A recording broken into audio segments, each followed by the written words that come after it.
feel sorry for me. Because life with my father was miserable. In my house, we lived by his rules. Rules that were fluid, shifting, and terrifying. Something small and accidental could set him off in a rage. Maybe my sister and I broke a cup or slammed the car door too hard. Or maybe we hadn't even done anything at all. We would still be on the receiving end of my father's wrath. And once he started drinking, we knew we were in for it. These episodes usually began the same way. First, he would drink, not even hard alcohol, just beer. And he would blast music and sing loudly, always Jackson Browne or John Cougar Mellencamp. To this day, I have a visceral Pavlovian response to songs like Running on Empty. Then, after his low-grade anger progressed into full-blown fury, he might force us all into the family van and drive us around drunk for hours, screaming and swearing the whole time. Or he might go into my sister's room and smash up every piece of furniture in it. He might brandish a rifle and threaten to shoot all of us. He might hit me or my sister with a belt. Worst of all, he might wrap his hands around my mother's throat and strangle her, as my sister and I tried to pull him away.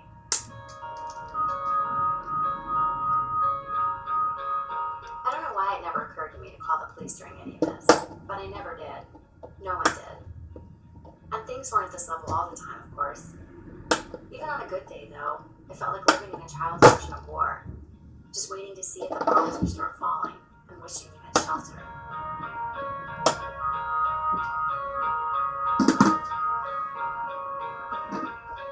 By 1993, Larry was set to be released. He'd originally had a 12-year sentence, but 3 years of that were knocked off for good behavior.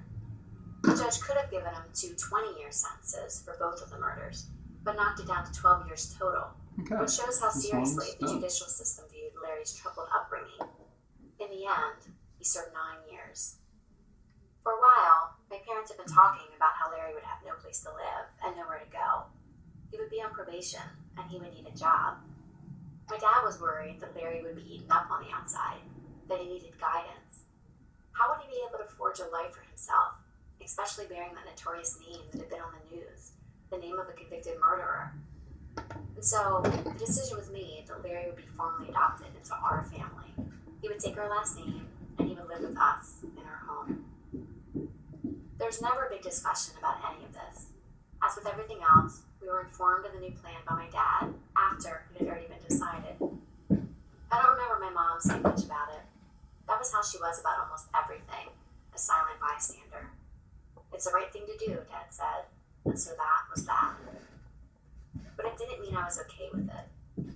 I'd gotten used to meeting with Larry in prison, but the idea of him sleeping in the bedroom next to mine, that was a whole different proposition.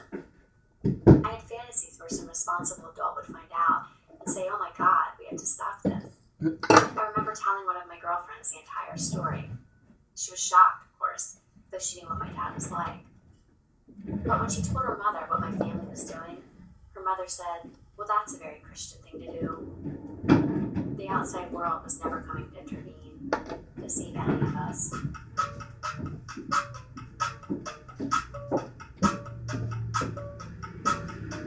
On Larry's first night in her home, we had dinner. There was a celebratory cake. The only way to get through this, really, was to disassociate, a skill I was all too familiar with. I tried not to think at all, chew, swallow, smile. And Larry was not scary or menacing, not at all. He was nice and funny.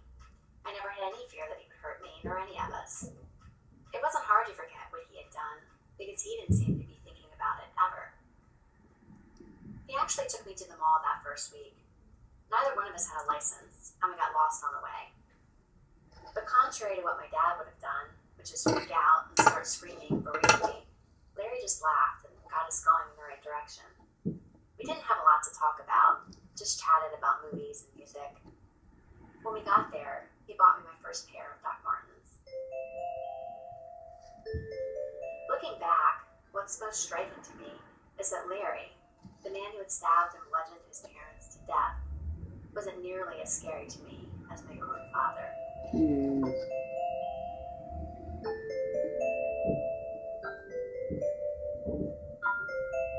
Larry settled in, made friends, went out drinking.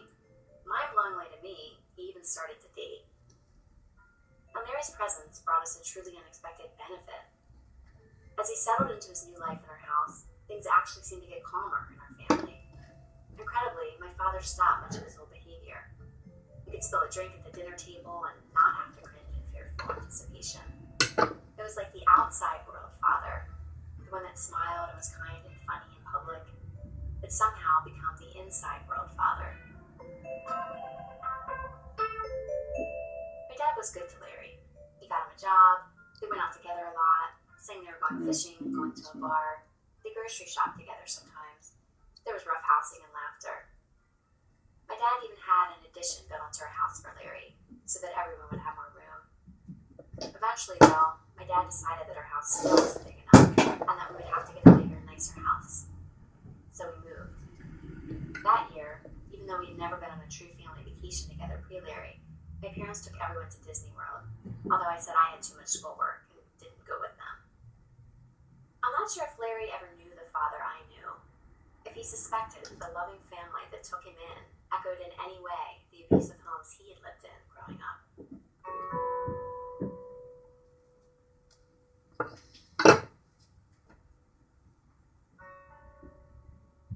Larry is dead now. He eventually got married and moved to Florida, and then died of a heart attack there in his late 30s. And 20 years after Larry became my brother, I'm still wondering why. For years, my sister and I maintained a polite facade with our parents, never bringing up the abuse and barely discussing Larry. So much time had gone by, maybe it was best to just forgive and forget as much as possible. But in the last 12 months, my sister and I have gotten closer, and we finally started to talk honestly about the past. We wondered what would happen if we stopped speaking to our dad completely. Would that make us horrible people, evil and cruel daughters like some reverse fairy tale? Together, we decided to cut off contact. We each did this over email. Mine wasn't overly dramatic or vitriolic, just a short note explaining that I needed to stop talking to him because of all the things he had done. He sent lots of emails after I sent mine, and I read them all without responding. I'm not sure how I'm supposed to navigate this, how this new stage works. And I still have so many questions for him. There are lots of things that only he has the answer to. As I was working on this story, I was still too scared to ask him about Larry myself. Just the thought of asking him anything about the past seemed frightening. So the producer from This American Life I've been working with on this story, Brian Reed, offered to do it for me. So Brian talked to him in the studio. Hi Brian, how you doing? Hi Glenn, how are you? Good. They talked for 2 hours about Larry, about how the book was a catalyst for everything my dad did for him, about the big question, why he adopted Larry. He said at one point he had to explain to a judge exactly that. The judge looked at me square in the eye, which a lot of the questions he had, I'm sure, are the same questions that everyone else had. Why are you involved in this? And I just looked at him and said, everybody needs a family. And that's really the only thing that I can comment on as far as why. Everybody needs a family, and certainly this is one young man as an adult who never really had a childhood, who needs a family, especially when he gets out.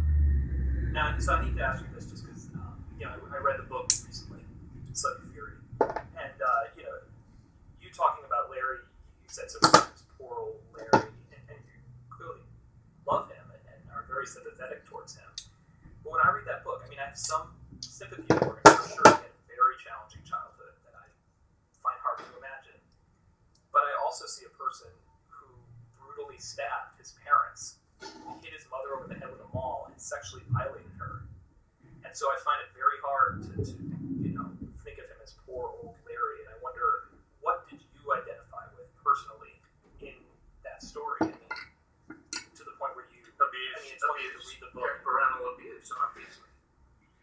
That's why I didn't want to go back into my childhood or too far, but that's, it's, that's what can you say about it to help people understand, what would physical, mental, emotional, you name it. I lost my mother at age 8, and I'm not really sure that my father ever wanted us. So I just identified with him mainly from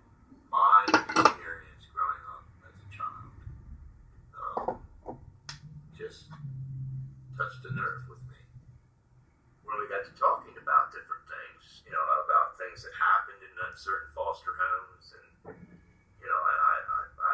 you know what? It happened in my house too. I never ended up doing the thing that Larry did, but I will say this: it's not something that never crossed my mind. You know, I wondered that. Do you remember what you thought or when you thought it? Mostly when my mom was being beaten.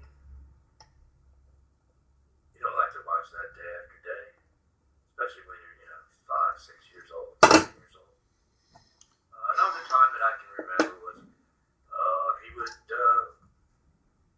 go off for simple little things that made no sense, like a bag of groceries falling off a car seat and the eggs breaking. That happened one day, and we were beaten for it. And my brother took off running and ran as fast as he could through a field of plowed dirt. And he had his head in his face, pushed face down in it. And that was one time when I just was so angry and so upset that I thought about it. Did you tell Larry that story? Sure. Told Larry everything. What did he say? He understood, but he certainly was glad that I didn't do it, because then I wouldn't have been there to help him in his kind of joking way. So he always kept a smile on your face. Apparently, lots of people who had troubled relationships with their parents identified with Larry. The book my dad read about Larry names a few. Larry's lawyer, who was estranged from his own father, and defended Larry pro bono. A 30-year-old mother who talked to Larry on the phone almost every night as he awaited trial. She lost her mom as a kid and had come very close to shooting her abusive father. Like my dad, each of them seemed to see some version of themselves in Larry.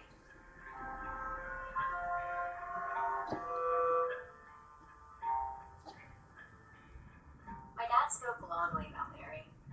He and my mom live in Florida now, and he told Brian a good part of the reason he moved there was to be close to where Larry died. He said the Larry he knew was not the Larry described in the Son of Fury book. That years of therapy had worked, and he was a different person.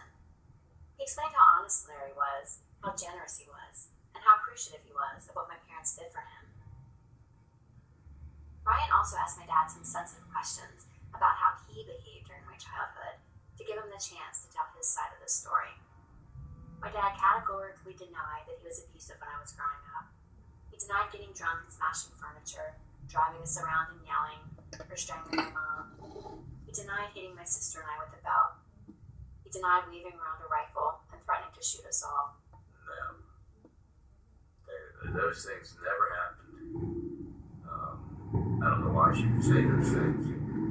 And he had a wonderful childhood, horseback riding lessons, and if he got in fights in school, I'd go and I'd get them straightened out. I mean, I was always there for her.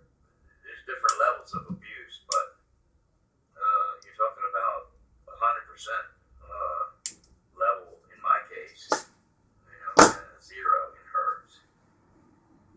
Wow. And in your case, you mean when you were a kid? When I was a kid. And are you just measuring it against what you experienced, or you think, like, in an objective way, someone In can say an it was objective abuse? way, I honestly don't see where, there was any abuse at all. Because part of the reason I'm talking to you and not her is because she says she's cut off contact with you, and I wonder what do you think her reason is for that? I just got an email yesterday from her, so that's not true. Saying she's glad I was going to do this interview, and she wished me good luck. And She said that she sent you an email maybe 6 or 8 months ago, saying, my sister and I, I've we aren't gotten going to talk to you guys. I've gotten 2 or 3 emails from them. Talked to them over Christmas, so she's not feeling any form of animosity or problems. So we're fine. We're all doing fine. Been through so much abuse as a child. You have to think about in the back of your mind too that you have these things in you that you have to keep tabs on, and you have to keep it under control. it's very easy for that to be transferred, I think, to your children when they become adults. Larry was the exact opposite. I mean, after all the abuse, he became one of the better people in the world. But that was after he murdered his parents. That's right. Wow. That's right. He sure did. So how could you say he's one of the better people in the world? He turned out to be, is what I said. Okay. One of the better people in the world. Certainly someone who goes and kills anyone is not a good person in my book. But at the same time, everyone in that case resolved to the fact that something was wrong. You get to a point as a child where you feel like you have nowhere to turn, and by the grace of God, I got through it. And by the grace of God, so did Larry.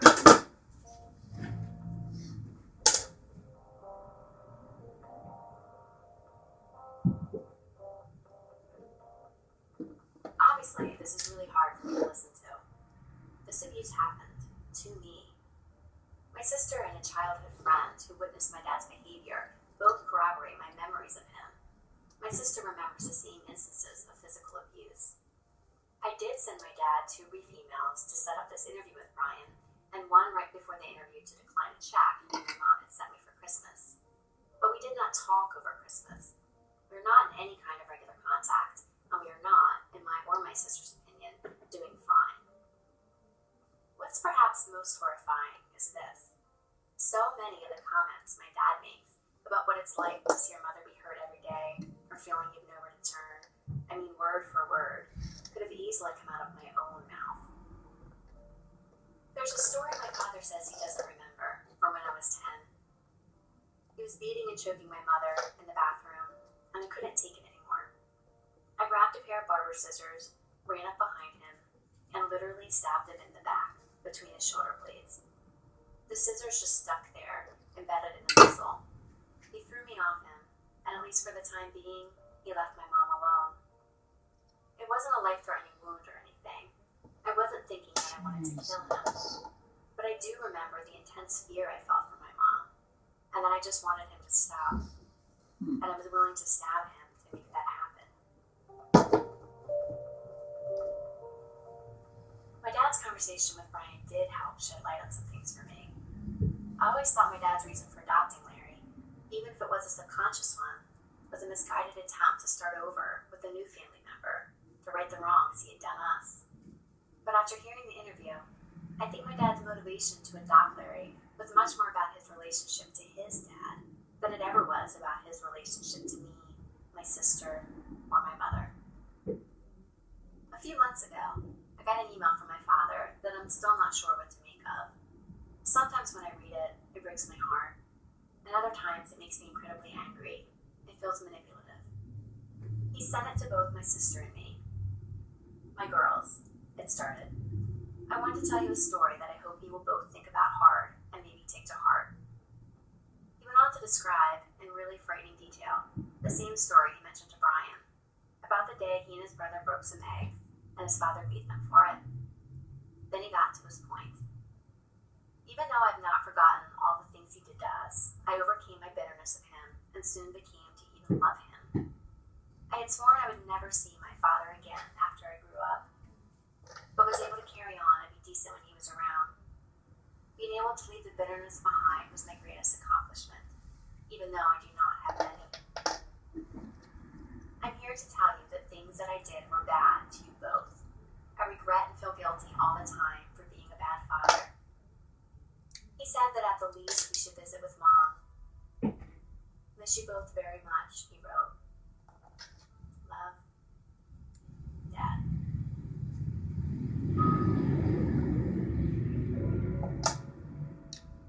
Wow.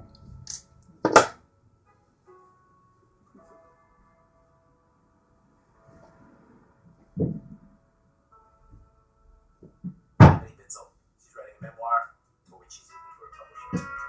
First thing I remember was asking Papa why.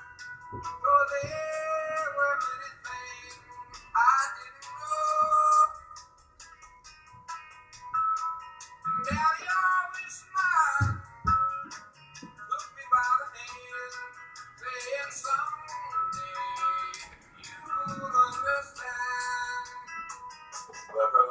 today by Jonathan Menjivar with Alex Bloomberg, Ben Hilton, Sarah Koenig, me, Brian Reed, Brian Simeon, and Lisa Shipman, Nancy Updike. Our senior producers, Julie Snyder, Lauren Markham, produced our story about the twin principals at the opening of the show.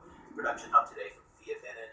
Seth Lind is our operations director. Emily Condon's our production manager. Elise Bergerson's our administrative assistant. Music help from Davey Gray and Rob Geddes. Special thanks today to Laura Mayer, Leslie Walker, Grace Shepard, and Michelle Harris. Our website, thisamericanlife.org. This American Life is distributed by Public Radio International. Support for This American Life comes from Reputation.com, offering tools and services to improve the search results and online reviews of businesses and professionals. Learn more about how they can help manage your reputation online at Reputation.com. And by Scion. Scion has helped others follow their passions for nearly 10 years. For those who have started turning their passion into a profession, Scion wants to help you take it to the next level. Business plans seeking help are now being accepted at scion.com/motivate. WBEZ management oversight for our program by our boss, Ms. Story Malatia, who has this coverage of the Senate hearings this week. Hillary Clinton. Shut up, no, you shut up, no, you. Okay, can we do another? All right. WBEZ management oversight for our show by our boss, Mr. Tori Malatia, who explains why he has decided that he's going to end his very, very short affair with Lady Gaga. I gotta walk home with her. I gotta see her when I wake up, when I go to sleep, and I don't like her. I'm Ira Glass. Back next week. More stories of This American Life.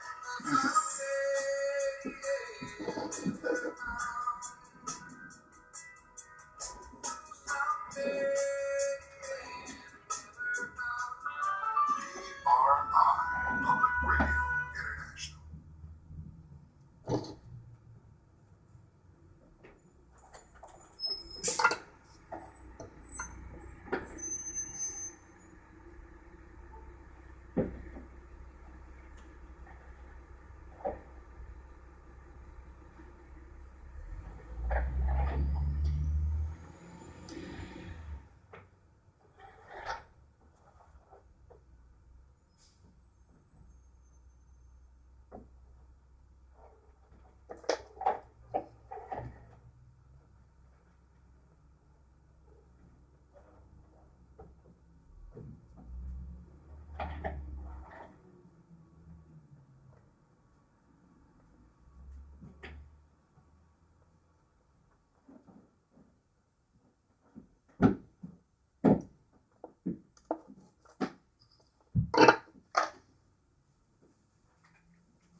15 and 16 are the only stories.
Okay.